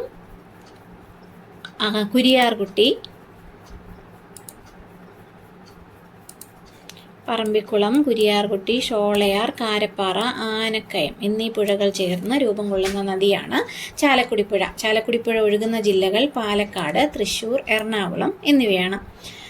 ജൈവ വൈവിധ്യം കൂടുതലുള്ള പുഴയാണ് ചാലക്കുടി പുഴ. ഏറ്റവും കൂടുതൽ ജൈവ വൈവിധ്യമുള്ള കേരളത്തിലെ പുഴയാണ് ചാലക്കുടി പുഴ. അതുപോലെ ഏറ്റവും കൂടുതൽ മത്സ്യസമ്പത്തുള്ള കേരളത്തിലെ പുഴയും ചാലക്കുടി പുഴ തന്നെയാണ്. ഏറ്റവും കൂടുതൽ മത്സ്യസമ്പത്തുള്ള കേരളത്തിലെ പുഴയും ചാലക്കുടി പുഴ തന്നെയാണ്. ചാലക്കുടി പുഴയിൽ സ്ഥിതി ചെയ്യുന്ന വെള്ളച്ചാട്ടങ്ങളാണ് ആതിരപ്പള്ളി, വാഴച്ചാൽ, പെരിങ്ങൽകുത്ത് എന്നിവ. ആതിരപ്പള്ളി, വാഴച്ചാൽ, പെരിങ്ങൽകുത്ത് എന്നിവ ചാലക്കുടി പുഴയിൽ സ്ഥിതി ചെയ്യുന്ന വെള്ളച്ചാട്ടങ്ങളാണ്. ചാലക്കുടി പുഴയിലെ ഏറ്റവും വലിയ വെള്ളച്ചാട്ടം എന്ന് പറയുന്നത് ആതിരപ്പള്ളി. ചാലക്കുടി പുഴയിലെ അല്ല, കേരളത്തിലെ തന്നെ ഏറ്റവും വലിയ വെള്ളച്ചാട്ടമാണ് ഈ ആതിരപ്പള്ളി വെള്ളച്ചാട്ടം. അതുപോലെ കേരളത്തിലെ ഏക ഓക്സ്ബോ തടാകമായ വൈന്തല സ്ഥിതി ചെയ്യുന്നതും ചാലക്കുടി പുഴയിലാണ്. ചാലക്കുടി പുഴ സൃഷ്ടിക്കുന്ന ഓക്സ്ബോ തടാകമാണ് വൈന്തല എന്നറിയപ്പെടുന്നത്. ചാലക്കുടി പുഴ പതിക്കുന്നത് പെരിയാറിലാണ്.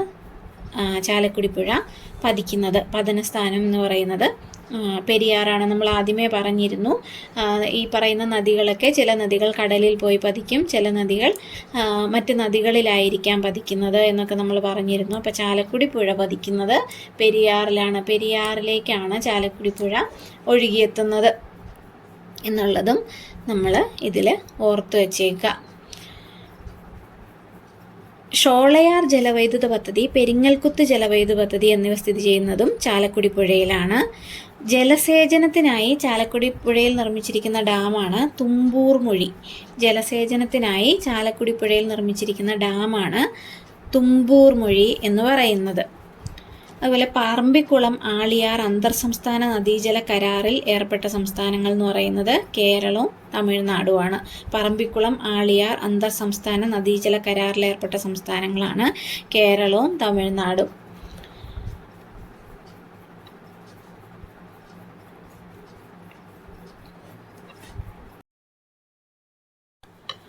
നമുക്കിനി നെയ്യാറിനെ കുറിച്ച് നോക്കാം. കേരളത്തിൻ്റെ ഏറ്റവും തെക്കേ അറ്റത്തെ നദിയാണ് നെയ്യാർ. നെയ്യാറിൻ്റെ ഉത്ഭവം അഗസ്ത്യമലയിൽ നിന്നാണ്. തിരുവനന്തപുരത്തെ അഗസ്ത്യമലയിൽ നിന്നാണ് നെയ്യാർ ഉത്ഭവിക്കുന്നത്. നെയ്യാറിൻ്റെ പതനം അറബിക്കടലിലാണ്. ഇതിൻ്റെ പ്രധാന പോഷക നദികൾ കല്ലാർ, കരവലിയാർ, ഇത് രണ്ടുമാണ് നെയ്യാറിൻ്റെ പ്രധാന പോഷക നദികൾ. കല്ലാർ, കരവലിയാർ എന്നിവയാണ് നെയ്യാറിൻ്റെ പ്രധാന പോഷക നദികൾ. ശ്രീനാരായണ ഗുരു ശിവപ്രതിഷ്ഠ നടത്തിയ അരുവിപ്പുറവും നെയ്യാറിൻ്റെ തീരത്താണ് സ്ഥിതി ചെയ്യുന്നത്. അരുവിപ്പുറം സ്ഥിതി ചെയ്യുന്നത് നെയ്യാറിൻ്റെ തീരത്താണ്. അതുപോലെ മാരക്കുന്നം ഐലൻഡ് സ്ഥിതി ചെയ്യുന്നത് നെയ്യാറ്റിലാണ്. തിരുവനന്തപുരത്തൂടെയാണ് നെയ്യാർ നദി ഒഴുകുന്നത്. നെയ്യാർ അണക്കെട്ട് നെയ്യാർ നദിയിൽ സ്ഥിതി ചെയ്യുന്ന ഒരു പ്രധാന അണക്കെട്ടാണ്. നെയ്യാർ നദിക്ക് സമീപമായി സ്ഥിതി ചെയ്യുന്ന വന്യജീവി സങ്കേതമാണ് നെയ്യാർ വന്യജീവി സങ്കേതം. Agasthyar crocodile rehabilitation and research centre, lion safari park എന്നിവയും നെയ്യാറിൽ സ്ഥിതി ചെയ്യുന്നുണ്ട്. നെയ്യാറിൻ്റെ തീരത്താണ് Agasthyar crocodile rehabilitation and research സെൻറ്ററും ലയൺ സഫാരി പാർക്കും സ്ഥിതി ചെയ്യുന്നതും നെയ്യാറിൻ്റെ തീരത്താണ്. ഈ ലയൺ സഫാരി പാർക്ക് സ്ഥിതി ചെയ്യുന്ന നെയ്യാറിലെ ദ്വീപിൻ്റെ പേരാണ് മാരക്കുന്നം ഐലൻഡ്. മാരക്കുന്നം ഐലൻഡ് എന്ന് പറയുന്നത് ലയൺ സഫാരി പാർക്ക് സ്ഥിതി ചെയ്യുന്ന നെയ്യാറിലെ ദ്വീപാണ്. അപ്പം അഗസ്ത്യമലയിൽ നിന്ന് ഉത്ഭവിച്ച് അറബിക്കടലിൽ പതിക്കുന്ന 56 കിലോമീറ്റർ നീളമുള്ള നദിയാണ്. നെയ്യാറിൻ്റെ നീളം ഞാൻ ആദ്യം പറയാൻ വിട്ടുപോയിരുന്നു. 56 കിലോമീറ്ററാണ് നെയ്യാറിൻ്റെ നീളം. 56 കിലോമീറ്റർ നീളമുള്ള കേരളത്തിൻ്റെ ഏറ്റവും തെക്കേ അറ്റത്തുള്ള നദിയാണ് നെയ്യാർ. ഇതിൻ്റെ ഉത്ഭവം അഗസ്ത്യമലയിൽ നിന്നാണ് ഉത്ഭവിക്കുന്നത്. അറബിക്കടലിലാണ് പതിക്കുന്നത്. പോഷക നദികളാണ് കല്ലാറും കരിവലയാറും. ശ്രീനാരായണ ഗുരു ശിവപ്രതിഷ്ഠ നടത്തിയ അരുവിപ്പുറം നെയ്യാറിൻ്റെ തീരത്താണ് സ്ഥിതി ചെയ്യുന്നത്. മാരക്കുന്നം ഐലൻഡും നെയ്യാറിലാണ് സ്ഥിതി ചെയ്യുന്നത്.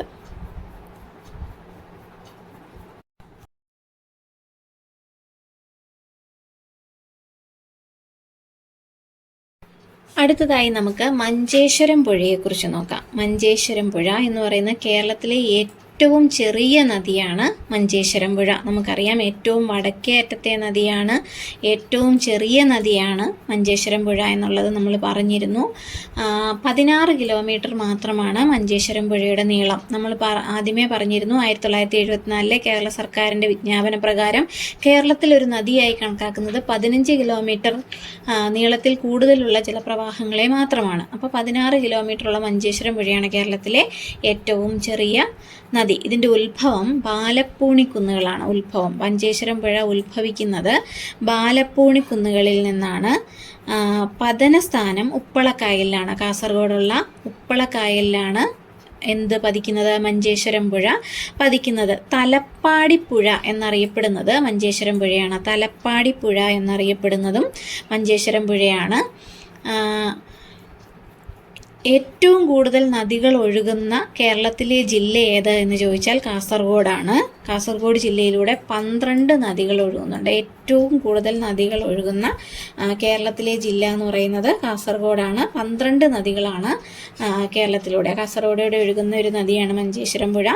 മഞ്ചേശ്വരം പുഴ എവിടെയാണ്? ഉപ്പളക്കായലിൽ, കാസർഗോഡ് ജില്ലയിലെ ഉപ്പളക്കായലിലാണ് മഞ്ചേശ്വരം പുഴ പതിക്കുന്നത്.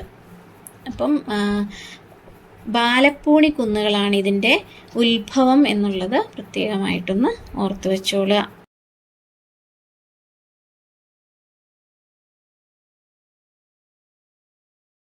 ചന്ദ്രഗിരി പുഴയെക്കുറിച്ച് നോക്കാം.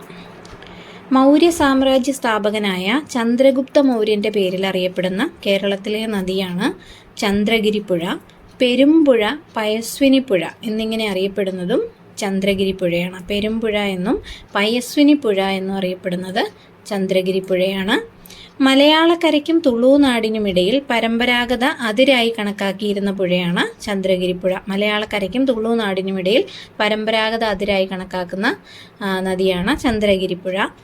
കാസർഗോഡ് പട്ടണത്തെ യു ആകൃതിയിൽ ചുറ്റി ഒഴുകുന്ന നദിയും ചന്ദ്രഗിരി പുഴയാണ്. കാസർഗോഡ് പട്ടണത്തെ യു ആകൃതിയിൽ ചുറ്റി ഒഴുകുന്ന നദിയും ചന്ദ്രഗിരി പുഴയാണ്. നമ്മൾ ഓൾറെഡി പറഞ്ഞിരുന്നു ഏറ്റവും കൂടുതൽ നദി ഒഴുകുന്ന ജില്ല കാസർഗോഡ് ജില്ലയാണെന്നും അതിലെ 12 നദികൾ ഒഴുകുന്നുണ്ട് എന്നുള്ളതും നമ്മൾ പറഞ്ഞിരുന്നു. മഞ്ചേശ്വരം പുഴ ഏറ്റവും വടക്കേ അറ്റത്തെ നദിയായ മഞ്ചേശ്വരം പുഴ ഒഴുകുന്നത് കാസർഗോഡാണ്. അതുപോലെ 12 നദികൾ കാസർഗോഡ് ജില്ലയിലൂടെ ഒഴുകുന്നുണ്ട്.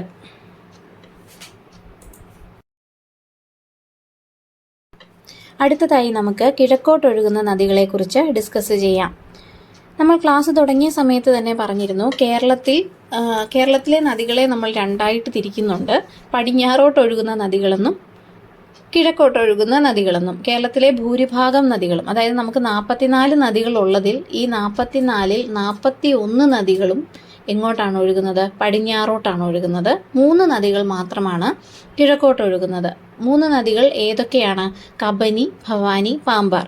കബനി, ഭവാനി, പാമ്പാർ എന്നീ 3 നദികൾ മാത്രമാണ് കിഴക്കോട്ടൊഴുകുന്ന നദികളായിട്ട് നമുക്ക് കേരളത്തിലുള്ളത്. കിഴക്കോട്ടൊഴുകുന്ന നദികളിലെ ഏറ്റവും വലിയ നദിയാണ് കബനി. കബനിയെക്കുറിച്ചുള്ള കൂടുതൽ വിവരങ്ങൾ നോക്കാം. കിഴക്കോട്ടൊഴുകുന്ന നദികളിലെ ഏറ്റവും വലിയ നദിയായ കബനിയുടെ നീളം എന്ന് പറയുന്നത് 240 കിലോമീറ്ററാണ്. ഈ 240 കിലോമീറ്റർ എന്ന് പറയുന്നത് കബനിയുടെ ആകെ നീളമാണ്. കേരളത്തിലൂടെ അത് 56.6 കിലോമീറ്റർ മാത്രമാണ് ഒഴുകുന്നത്. 56.6 കിലോമീറ്റർ മാത്രമാണ് കേരളത്തിലൂടെ കബനി ഒഴുകുന്നത്. അതുകൊണ്ടാണ് ഇത് കേരളത്തിലെ രണ്ടാമത്തെ വലിയ നദിയൊന്നും ആകാത്തത്. കാരണം കേരളത്തിലെ ഏറ്റവും വലിയ നദിയായ പെരിയാറിന് 244 കിലോമീറ്റർ മാത്രമാണ് നീളമുള്ളത്. അപ്പോൾ അതിനേക്കാളും കുറച്ച് താഴെ നിൽക്കുന്ന ഒരു നദി മാത്രമാണിത്. പക്ഷേ കേരളത്തിലൂടെ 56.6 കിലോമീറ്റർ മാത്രം ഒഴുകുന്നത് കൊണ്ട് ഇത് കിഴക്കോട്ടൊഴുകുന്ന നദികളിൽ ഏറ്റവും വലിയ നദി എന്ന വിശേഷണം മാത്രമാണ് കബനിക്കുള്ളത്. കേരളത്തിൽ ഉത്ഭവിച്ച് കർണാടകയിലേക്ക് ഒഴുകുന്ന നദിയാണ് കബനി. കേരളത്തിലാണ് ഉത്ഭവം. അതായത് കേരളത്തിലെ വയനാട് ജില്ലയിലെ തൊണ്ടാർമുടിയിലാണ് കബനി ഉത്ഭവിക്കുന്നത്. വയനാട് ജില്ലയിലെ തൊണ്ടാർമുടിയിൽ ഉത്ഭവിച്ച് കർണാടകത്തിലേക്ക് ഒഴുകുന്ന നദിയാണ് കബനി. കർണാടകത്തിൽ വച്ച് കാവേരി നദിയിലാണ് കബനി പതിക്കുന്നത്. കാവേരി നദിയിലാണ് കബനി പതിക്കുന്നത്.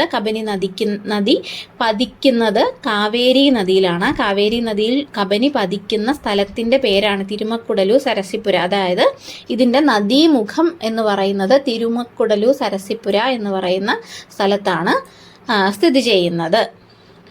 ഇത് വയനാട് ജില്ലയിലൂടെ മാത്രമാണ് ഈ കബനി നദി കേരളത്തിൽ ഒഴുകുന്നത്.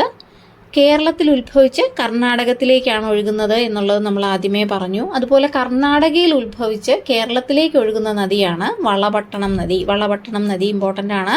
കർണാടകയിൽ ഉത്ഭവിച്ച് കേരളത്തിലേക്ക് ഒഴുകുന്ന നദിയാണ് വളപട്ടണം നദി. അതുപോലെ ഏഷ്യയിലെ രണ്ടാമത്തെ വലിയ എർത്ത് ഡാമായ ബാണാസുര സാഗർ സ്ഥിതി ചെയ്യുന്നത് ഈ കബനി നദിയുടെ പോഷക നദിയായ കരമനത്തോട്ടിലാണ്. കരമനത്തോട്, ബാണാസുര സാഗർ സ്ഥിതി ചെയ്യുന്നത് എവിടെയാണ്? കരമനത്തോടാണ്. കരമനത്തോട് ബാണാസുര സാഗർ എന്ന് പറയുന്നത് ഏഷ്യയിലെ രണ്ടാമത്തെ വലിയ എർത്ത് ഡാമാണ്. കേരളത്തിലെ ഏറ്റവും വലുത്, കേരളത്തിലെയും ഇന്ത്യയിലെയും ഏറ്റവും വലിയ എർത്ത് ഡാമാണ്. വളരെ മനോഹരമായിട്ടുള്ള ഒരു ടൂറിസ്റ്റ് ഡെസ്റ്റിനേഷനാണ് ഈ ബാണാസുര സാഗർ എന്ന് പറയുന്നത്. അവിടെ നോർമലി എല്ലാവരും ഒരു ടൂറിസ്റ്റ് പ്ലേസ് ആയിട്ട് തന്നെ കാണുന്നൊരു സ്ഥലമാണ്. ബോട്ടിംഗ് ഒക്കെ ആയിട്ട് വളരെ മനോഹരമാണ് വയനാട് ഈ സ്ഥലം. അതുപോലെ തന്നെ വേറൊരു ടൂറിസ്റ്റ് ഡെസ്റ്റിനേഷനാണ് ഈ കുറുവാദ്വീപ് എന്ന് പറയുന്നത്. ഈ കുറുവാദ്വീപ് സ്ഥിതി ചെയ്യുന്നതും കബനി നദിയിലാണ്. കാവേരിയുടെ നദിയായ കബനി നദിയിലാണ്. കുറുവാദ്വീപും സ്ഥിതി ചെയ്യുന്നത് കബനി നദിയിൽ തന്നെയാണ്.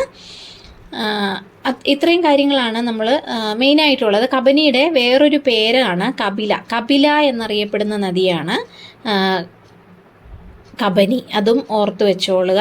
അതുപോലെ ഇതിൻ്റെ തീരത്ത് സ്ഥിതി ചെയ്യുന്ന ഒരു ദേശീയ ഉദ്യാനമാണ്. കബനിയുടെ തീരത്ത് സ്ഥിതി ചെയ്യുന്ന ഒരു ദേശീയ ഉദ്യാനമാണ് നാഗർഹോളെ ദേശീയോദ്യാനം. കർണാടകത്തിലെ നാഗർഹോളെ ദേശീയോദ്യാനം കബനി നദിയുടെ തീരത്താണ് സ്ഥിതി ചെയ്യുന്നത്. അതുപോലെ ഈ കബനി നദി ഏതൊക്കെയോ 3 നദികൾ കൂടി ചേർന്നാണ് ഈ കബനി നദിയായി മാറുന്നത്. പനമരം, മാനന്തവാടി നദികൾ, പനമരം, മാനന്തവാടി എന്നീ 2 നദികൾ കൂടി ചേർന്നാണ് കബനി നദി രൂപപ്പെടുന്നത്. പനമരം നദിയും മാനന്തവാടി എന്നീ പറയുന്ന 2 നദികൾ കൂടി ചേർന്നുണ്ടാകുന്ന അതാണ് കബനി നദി എന്ന് പറയുന്നത്. നാഗർഹോളെ ദേശീയോദ്യാനം ഇതിൻ്റെ കബനി നദിയുടെ തീരത്താണ് ഉള്ളത്. കപില എന്നറിയപ്പെടുന്നത് കബനി നദിയാണ്. ഇത്രയാണ് കബനി നദിയെക്കുറിച്ച് നമുക്ക് ഇമ്പോർട്ടൻ്റ് ആയിട്ടുള്ള കാര്യങ്ങൾ, ഓർത്ത് വെക്കേണ്ടതായിട്ടുള്ള കാര്യങ്ങൾ. കബനി കിഴക്കോട്ടൊഴുകുന്ന നദിയാണ്. അതിലേറ്റവും വലുതാണ്. 56.6 കിലോമീറ്റർ മാത്രമാണ് കേരളത്തിലൂടെ ഒഴുകുന്നത്. കേരളത്തിൽ ഉത്ഭവിച്ച് കർണാടകത്തിലേക്കാണ് ഒഴുകുന്നത്. തൊണ്ടാർമുടി, വയനാട് ജില്ലയിലെ തൊണ്ടാർമുടിയാണ് ഉത്ഭവസ്ഥാനം. പതനം കാവേരി നദിയിലാണ് ഇത് പതിക്കുന്നത്.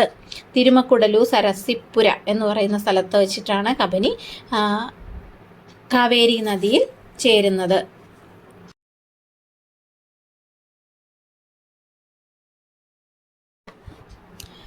അടുത്തതായി നമുക്ക് പാമ്പാറിനെ കുറിച്ച് പഠിക്കാം. പാമ്പാർ എന്ന് പറയുന്നത്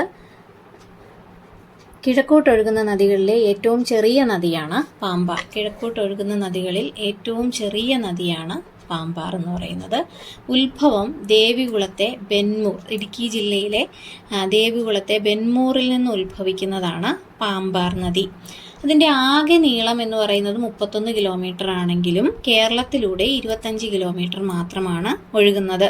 നമ്മൾ കബനിയെക്കുറിച്ച് പറഞ്ഞപ്പോഴും 240 കിലോമീറ്റർ നീളമുള്ള കബനി 56.6 കിലോമീറ്റർ മാത്രമായിരുന്നു കേരളത്തിലൂടെ ഒഴുകുന്നത്. അതുപോലെ പാമ്പാറിനും ആകെ നീളം 31 കിലോമീറ്റർ ആണ്, എങ്കിലും കേരളത്തിലൂടെ അത് 25 കിലോമീറ്റർ മാത്രമാണ് ഒഴുകുന്നത്. ഇടുക്കി ജില്ലയിലൂടെ മാത്രമാണ് ഈ പാമ്പാർ ഒഴുകുന്നത്. പാമ്പാർ തലയാർ എന്നറിയപ്പെടുന്നതും പാമ്പാർ നദി തന്നെയാണ്. തലയാർ എന്നറിയപ്പെടുന്നതും പാമ്പാർ നദി തന്നെയാണ്. പാമ്പാറും തേനാറും തമിഴ്നാട്ടിൽ വെച്ച് സംഗമിച്ചുണ്ടാകുന്ന കാവേരിയുടെ ഒരു പ്രധാന പോഷക നദിയാണ് അമരാവതി. പാമ്പാറും തേനാറും സംഗമിച്ച് അമരാവതിയാകുന്നു എന്ന് പറയുന്നത് തമിഴ്നാട്ടിൽ വെച്ചിട്ടാണിത് സംഗമിക്കുന്നത്. പാമ്പാറും തേനാറും സംഗമിച്ച് എന്താകുന്നു? അമരാവതിയാകുന്നു. അമരാവതിയാണ് പാമ്പാറും തേനാറും സംഗമിച്ചുണ്ടാകുന്ന കാവേരിയുടെ ഒരു പ്രധാന പോഷക നദി എന്ന് പറയുന്നത്. അതുപോലെ തൂവാനം വെള്ളച്ചാട്ടം, കുംഭകാരി വെള്ളച്ചാട്ടം ഒക്കെ ഈ പാമ്പാറിൽ സ്ഥിതി ചെയ്യുന്ന വെള്ളച്ചാട്ടങ്ങളാണ്. തൂവാനം വെള്ളച്ചാട്ടം, കുംഭകാരി വെള്ളച്ചാട്ടം എന്നിവ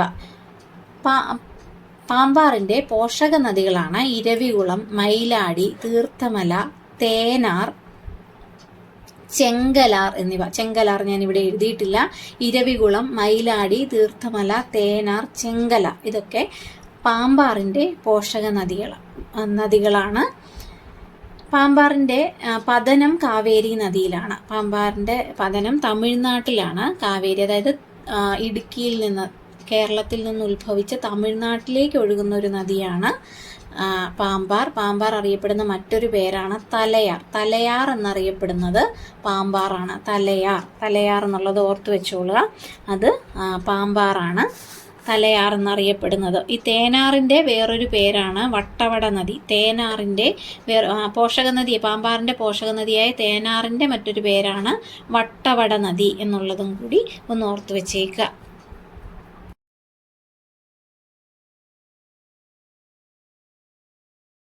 അടുത്തതായി നമുക്ക് കിഴക്കോട്ടൊഴുകുന്ന നദിയായ ഭവാനി നദിയെക്കുറിച്ച് നോക്കാം. ഭവാനി നദി ഉത്ഭവിക്കുന്നത് നീലഗിരി കുന്നുകളിൽ നിന്നാണ്. ഭവാനി നദി ഉത്ഭവിക്കുന്നത് നീലഗിരി കുന്നുകളിൽ നിന്നാണ്. ഇതിൻ്റെ ആകെ നീളം, ഭവാനി നദിയുടെ ആകെ നീളം 217 കിലോമീറ്ററാണ്. പക്ഷെ കേരളത്തിൽ 37.5 കിലോമീറ്റർ മാത്രമാണ് ഒഴുകുന്നത്. പാലക്കാട് ജില്ലയിലൂടെ മാത്രമാണ് ഭവാനി നദി കേരളത്തിൽ ഒഴുകുന്നത്. ഭവാനി നദിയിൽ എത്തിച്ചേരുന്ന പ്രധാന നദികളാണ് ശിരുവാണി, വരഗാർ എന്നിവ ഭവാനി നദിയിൽ എത്തിച്ചേരുന്ന പ്രധാന നദികളാണ്. ഭവാനി നദി തമിഴ്നാട്ടിലേക്ക് പ്രവേശിക്കുന്ന സ്ഥലം കൽക്കണ്ടിയൂർ എന്ന് പറയുന്ന സ്ഥലത്ത് വെച്ചിട്ടാണ് ഭവാനി നദി തമിഴ്നാട്ടിലേക്ക് പ്രവേശിക്കുന്നത്. അത് മുക്കാലി തടയണ സ്ഥിതി ചെയ്യുന്ന നദിയും ഭവാനി നദിയാണ്. മുക്കാലി തടയണ സ്ഥിതി ചെയ്യുന്നതും ഭവാനി നദിയാണ്. ഭവാനി നദിയും പതിക്കുന്നത് കാവേരി നദിയിലാണ്.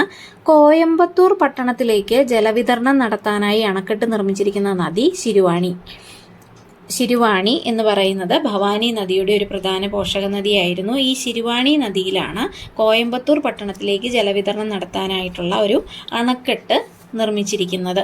ഇത്രയുമാണ് നമ്മുടെ പ്രധാനപ്പെട്ട നദികളെക്കുറിച്ചിട്ടുള്ള കാര്യങ്ങൾ. അതുപോലെ കുറേ നദീതീര പട്ടണങ്ങളുണ്ട്. മലയാറ്റൂർ, ആലുവ, കാലടി തുടങ്ങിയ പട്ടണങ്ങൾ സ്ഥിതി ചെയ്യുന്നത് പെരിയാറിൻ്റെ തീരത്താണ്. പട്ടാമ്പി, പൊന്നാനി, കുറ്റിപ്പുറം, തിരുനാവായ, ചെറുതുരുത്തി ഇവയൊക്കെ സ്ഥിതി ചെയ്യുന്നത് ഭാരതപ്പുഴയിലാണ്. ഭാരതപ്പുഴയുടെ തീരത്താണ് കുട്ടനാട്, റാന്നി, കോഴഞ്ചേരി, തിരുവല്ല, ചെങ്ങന്നൂർ, അമ്പലപ്പുഴ ഇവയൊക്കെ സ്ഥിതി ചെയ്യുന്നത് പമ്പയുടെ തീരത്താണ്. അരുവിപ്പുറം നെയ്യാറിൻ്റെ തീരത്താണ്. കാസർഗോഡ് ചന്ദ്രഗിരി പുഴയുടെ തീരത്താണ് സ്ഥിതി ചെയ്യുന്നത്.